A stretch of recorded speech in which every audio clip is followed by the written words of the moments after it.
दोस्तों, अगर आपके पूरे महीने की कमाई सिर्फ 20,000 रुपये है और आप अपने सारे खर्चे निकालने के बाद हर महीने 1,000 रुपये की सेविंग कर लेते हैं। अब आपसे यह कहा जाए कि आप अपने इस 1,000 रुपये महीने की सेविंग को एक टाइम पीरियड के बाद इसे करोड़ों रुपए में बदल सकते हैं, तो आप भी कहेंगे कि यह बिल्कुल भी पॉसिबल नहीं है, क्योंकि इस 1,000 की सेविंग को करोड़ों में बदलने के लिए लगभग 100 साल लग जाएंगे। लेकिन वहीं अगर आप अपने महीने की इस सेविंग को इस वीडियो में एसबीआई के जिस बेहतरीन स्कीम को हम डिस्कस करने वाले हैं, अगर उसमें 1,000 रुपये की मंथली एसआईपी करते हैं तो एक समय के बाद आपके पास 1,43,25,289 रुपये होंगे। और दोस्तों, यह बिल्कुल पॉसिबल है, इसको मजाक न समझें। इसे हम एक एग्जाम्पल के माध्यम से कैलकुलेट करेंगे, प्रूफ भी करेंगे। इस वीडियो में एसबीआई की जिस बेहतरीन स्कीम को हम डिस्कस करने वाले हैं, इस स्कीम का नाम है SBI Contra fund direct plan growth, जो कि एक म्यूचुअल फंड स्कीम है। बट जरा ठहरिए, अगर आप इस स्कीम का नाम पहले से ही जानते हैं तो यह जानना भी बहुत जरूरी है कि कॉन्ट्रा फंड क्या होता है, इसका इन्वेस्टमेंट स्टाइल क्या है, इसका इन्वेस्टमेंट अप्रोच क्या है। दोस्तों, SBI Contra fund direct plan growth यह फंड कॉन्ट्रेरियन इन्वेस्टमेंट स्ट्रैटेजी को फॉलो करता है। क्या है कॉन्ट्रेरियन इन्वेस्टमेंट स्ट्रैटेजी? इस स्ट्रैटेजी के थ्रू जब फंड मैनेजर को मार्केट में इन्वेस्ट करना होता है तो वह इन्वेस्टमेंट करने से पहले स्टॉक सिलेक्शन के दौरान fund manager top to down and bottom to up approach रखता है।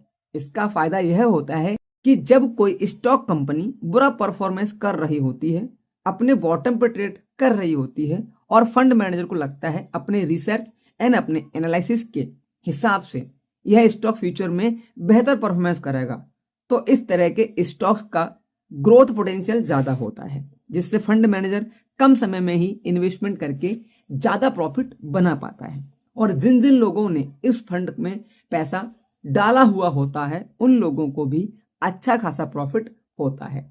और जितने भी इस कैटेगरी के फंड्स हैं उन सभी में एसबीआई कॉन्ट्रा फंड का पास्ट परफॉर्मेंस काफी बेहतर है। तो अब चलिए एसबीआई कॉन्ट्रा फंड के कुछ इंपॉर्टेंट पॉइंट को डिस्कस करते हैं। फिर हम इनकम को कैलकुलेट करेंगे कि इस स्कीम में 1 करोड़ से ऊपर का कॉर्पस बनाने के लिए हमको इस स्कीम में कितने समय के लिए इन्वेस्टेड रहना होगा। एसबीआई कॉन्ट्रा फंड 1 जनवरी 2013 को लॉन्च हुआ था और यह स्कीम अपने लॉन्च डेट से अभी तक 18.23% का रिटर्न बना करके दे चुका है। लास्ट ईयर इस स्कीम ने 41% के रिटर्न दिए हैं। लास्ट 3 ईयर्स में इस स्कीम ने 25% के रिटर्न दिए हैं। लास्ट 5 ईयर में इस स्कीम ने लगभग 33% के रिटर्न दिए हैं और लास्ट 7 सालों में इस स्कीम ने 20% के रिटर्न बना करके दिए हैं। रिटर्न के मामले में इस स्कीम का पास्ट परफॉर्मेंस काफी बेहतर है। इस स्कीम के इन्वेस्टमेंट डिटेल की बात करें तो इस स्कीम का AUM मतलब एसेट्स अंडर मैनेजमेंट 41,327 करोड़ रुपए है, यानी कि लोगों ने इस स्कीम में टोटल 41,327 करोड़ रुपए इन्वेस्ट किए हुए हैं। इस म्यूचुअल फंड में आप मिनिमम 5,000 रुपए लमसम इन्वेस्टमेंट कर सकते हैं। वहीं अगर हम SIP की बात करें तो आप मिनिमम 500 रुपए से मंथली SIP शुरू कर सकते हैं। इस फंड का एक्सपेंस रेशियो 0.57% है, क्योंकि ये एक एक्टिव म्यूचुअल फंड है और एक्टिव म्यूचुअल फंड में फंड को मैनेज करने के लिए फंड मैनेजर होता है और उसके पीछे उसकी पूरी फौज होती है जो मार्केट को अच्छे से रिसर्च करके एनालिसिस करके मार्केट में अच्छी जगह अपने पैसे को इन्वेस्ट करते हैं और आपको बेहतर रिटर्न बना करके देते हैं। और इसके लिए इन पर बहुत सारे पैसे खर्च होते हैं और इसे फुलफिल करने के लिए फंड हाउस अपने इन्वेस्टर से एक छोटा सा अमाउंट फी के रूप में चार्ज करता है, जिसे हम एक्सपेंस रेशियो कहते हैं।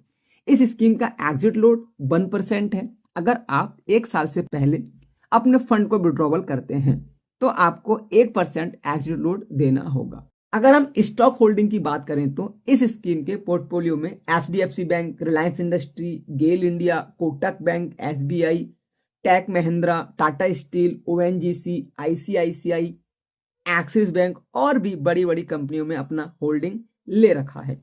दोस्तों, अब फाइनली हम SBI कॉन्ट्रा फंड में फ्यूचर अमाउंट को कैलकुलेट करते हैं। कि कैसे आप एक छोटे अमाउंट को इन्वेस्ट करके उसे करोड़ों में बदल सकते हैं। लेकिन उससे पहले आपको बता दें, ये पूरा वीडियो सिर्फ एजुकेशन पर्पस के लिए है। किसी भी तरह का इन्वेस्टमेंट करने से पहले अपने फाइनेंशियल एडवाइजर से सलाह जरूर लें, क्योंकि आप जानते हैं mutual funds are subject to market risk. दोस्तों, मान लेते हैं कि आप 1,000 रुपये महीने इन्वेस्ट करते हैं और हमारा एक्सपेक्टेड रिटर्न 18% रहेगा, क्योंकि यह स्कीम अपने लॉन्च डेट से ऑन एन एवरेज अब तक 18% से ऊपर के रिटर्न दे चुकी है। और यदि आप 30 साल के लिए इन्वेस्ट करते हैं तो 30 साल बाद आपका टोटल इन्वेस्टमेंट अमाउंट होगा 3,60,000 रुपए, जिसपे आपका टोटल रिटर्न बनेगा 1,39,65,289 रुपए। दोस्तों, दोनों को मिलाकर आपका टोटल फंड वैल्यू हो जाएगा 1,43,25,289 रुपए। तो दोस्तों, इस तरीके से आप इस फंड में इन्वेस्टमेंट करके 1,000 रुपए महीने की SIP से करोड़ों रुपए बना सकते हैं। तो दोस्तों, अगर आपको वीडियो अच्छा लगा हो तो प्लीज वीडियो को एक लाइक करें। अगला वीडियो आप किस टॉपिक पे चाहते हैं प्लीज कमेंट करें। Thanks for watching, thanks for supporting, धन्यवाद।